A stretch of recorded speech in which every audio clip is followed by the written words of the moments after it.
Қайырлы күн достар. Бүгін біз осындай носкиден букет гүл жасаймыз. Ол үшін бізге керегі носкилер, шпажка, менде сушитын таяқшасы, резинка, скотч және қайшы. Мен носкидің 10 шақтысын алдым. Этикеткасын барлығын алып тастаймыз. Таяқтың ұшын носкидің ұшына қойып, өкшесін жоғары қарай қаратып ораймыз. Екі носки бізде қатар тұр. Ішке қарай орап болғаннан кейін резинкамызбен түп жағын қатайтамыз. Яғни резинкамызды қадаймыз. Ол носкиіміздің қозғалып кетпеуіне септігін тигізеді.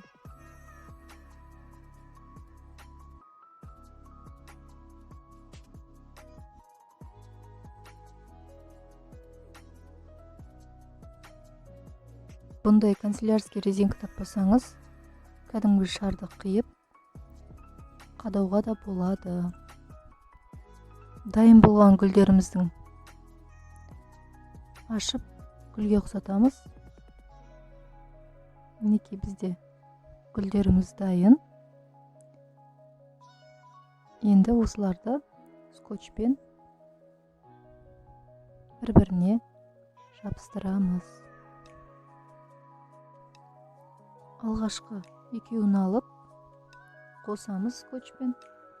Одан кейін үшіншісін қосамыз.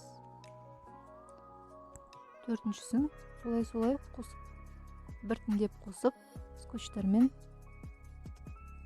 бір-бірін бекітеміз.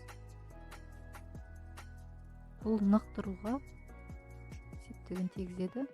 Және мынау ұш жағында скотчпен бекіткен дұрыс. Себебі ұшы кедергі жасамау керек. Осылайша барлық гүлдерімізді қосамыз. Мінекей бізде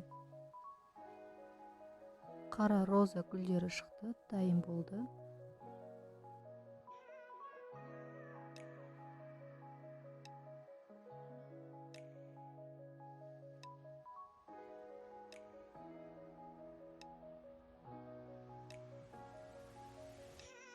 Дайын болған гүлдерімізді ораймыз. Қағазымыздың бұрыш жағына қарай қойып, әдемілеп орап,